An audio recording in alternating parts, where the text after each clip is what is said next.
Welcome to part 3 of the Early Dynastic Period, otherwise known as video 2.3.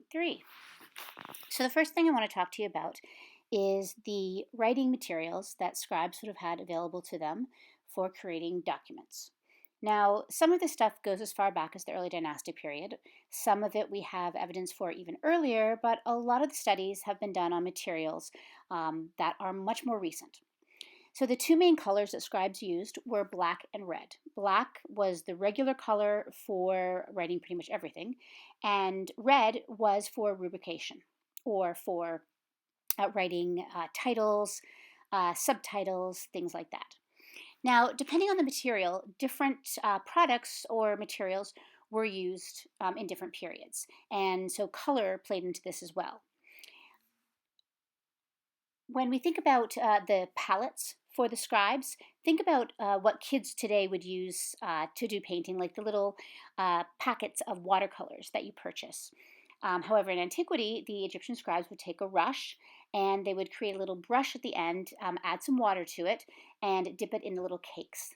The cakes themselves would have been made with the pigment, gum arabica, and water. And once they dried, they would have been ready to go.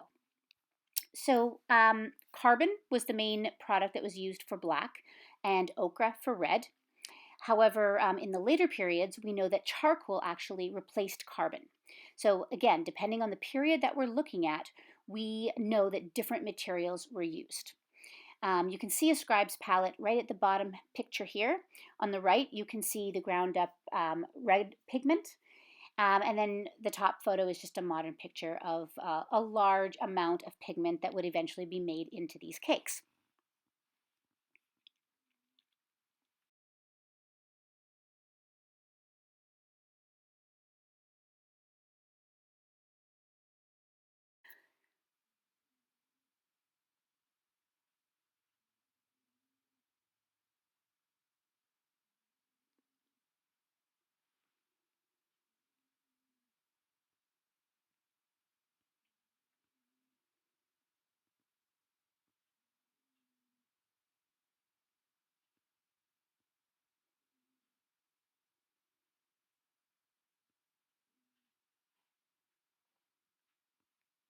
You'll notice in the papyrus on the bottom right-hand corner here, red and black ink.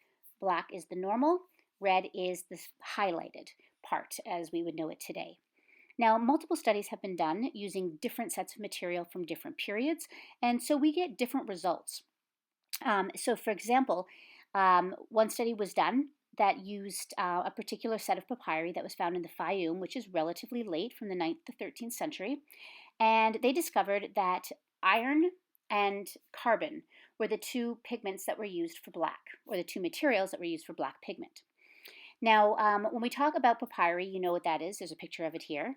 But ostraca, or in the singular ostracon, is kind of like a piece of notepaper. It's made from a potsherd or from a piece of limestone. And we also get writing on those two materials as well.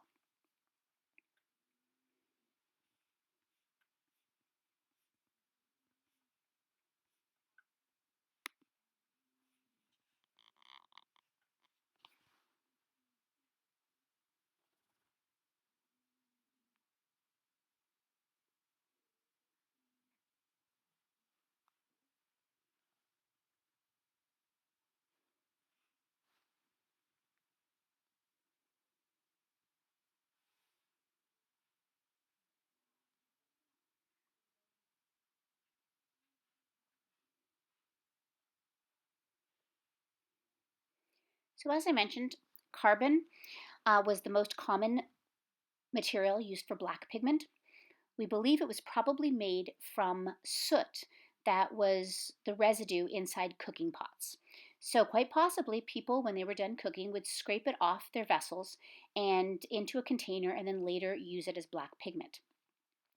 Carbon is the oldest ink material known from ancient Egypt, and there's evidence for its use from before 3400 BCE. Now, this is kind of rudimentary writing or glyphs that are found on pots.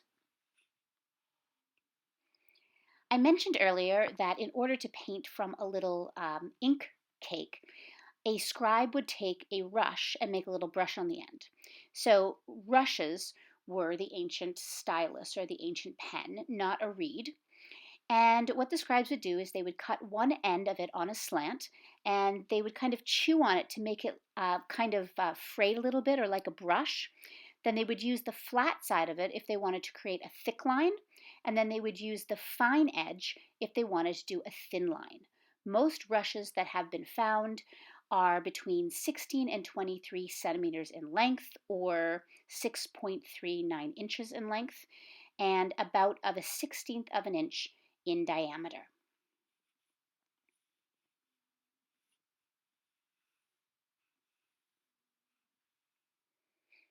The next section of the lesson is going to very briefly deal with society.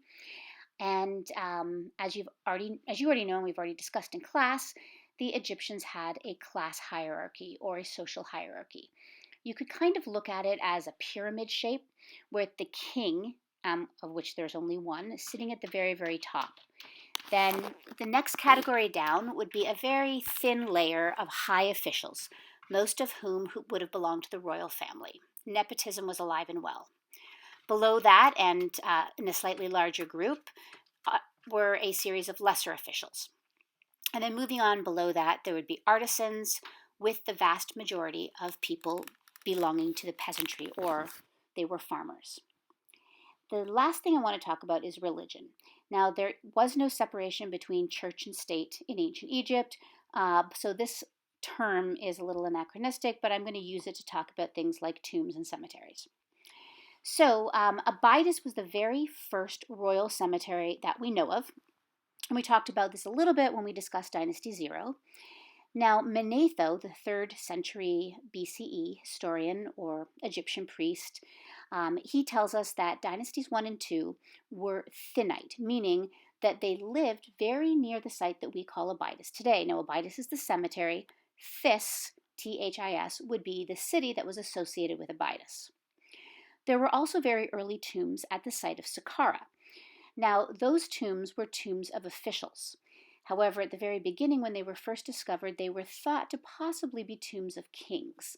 So this actually caused a fair amount of confusion. However, we are all in agreement now that Abydos should be considered the first royal cemetery. Now, this is a picture of Khsekhemwy's, actually several pictures of Khsekhemwy's mud brick enclosure or funerary palace. He actually built 2 of them. He built one at Abydos and he built one at Hierakonpolis. They were niched or paneled on the outside, and we're not entirely sure what they were for. Now, those 3 pictures I just showed you are from Khsekhemwy's funerary palace at Abydos. For the longest time, we thought he was the only one to have one.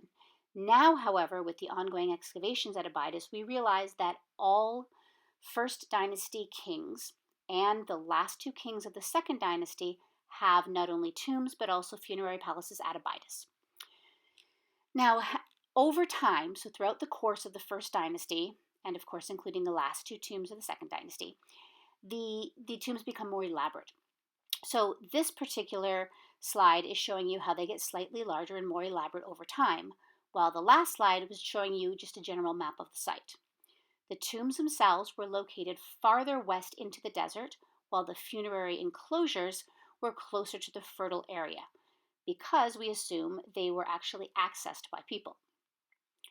Now, the odd thing is Khsekhemwy, who is the last king of the Second Dynasty, also built one of these very large mud brick enclosures at Hierakonpolis. It looks very similar and to the untrained eye identical to the one at Abydos. However, it was built first and it is slightly smaller. Now, both of these funerary enclosures, and we're using that for lack of a better name, have the niched facade, which you see here. They were probably both whitewashed in antiquity. We can still see that at the enclosure at Abydos, and they are both being refurbished because they've undergone a lot of erosion, damage from animals, things like that. So there are ongoing missions at both sites that are involved in conserving the sites, replacing the bricks, but of course stamping the bricks so that in 1,000 years people will know whose bricks are whose. Because these are the largest freestanding mud brick structures in the world. Anyhow, we still are not entirely sure what they're for. Now, the last topic I want to talk to you about is human sacrifice. Now, this was a practice that was done in Egypt, as far as we can confirm, only in the first dynasty, possibly in the second, but this is something that's still kind of being worked out.